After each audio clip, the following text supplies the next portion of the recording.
South Africa is still recovering from the country's new visa regulations, placing onerous red tape on potential tourists to South Africa. This caused a drop in tourists wanting to visit the country. Now the sports department wants to stop sports tourists from visiting by effectively banning international events. You might be hurting the sporting codes and sending them a message, but you're also hurting innocent people in South Africa, because for every 8 tourists we create 1 job, and that job might not be there now. Minister talks about this ban is going to be in place for a year. We accept that, but then we ask ourselves, what happens after a year if this code has not come in and done anything to the transformation codes? But most importantly, what can they do within a year? So hence our concern levels, we actually get heightened, because when we start really looking and unpacking this thing, that's when really the alarm bells goes for everybody in our sector. The 2003 Cricket World Cup generated around $110 million in tourist spend, created 3,500 jobs, and saw nearly 20,000 foreigners visiting the country. And this ban could bring that lucrative business to an end. We are very much dependent on the image of South Africa.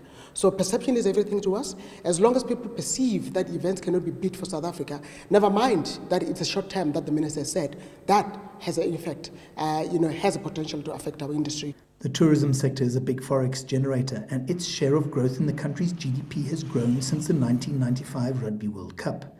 That event generated nearly $1 billion for the country. Tourism today is bigger than the gold mine industry.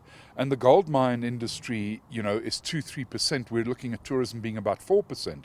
So the damage can be very, very big, because the potential is that tourism can go to 8, 9, 10% of the economy. We're very concerned with what the minister is saying, because we're worried about the implication of what the minister is saying. We have not said something is going to happen, but we are saying we're worried about the potential, what this statement is going to say over a short to medium term and also over a long-term period.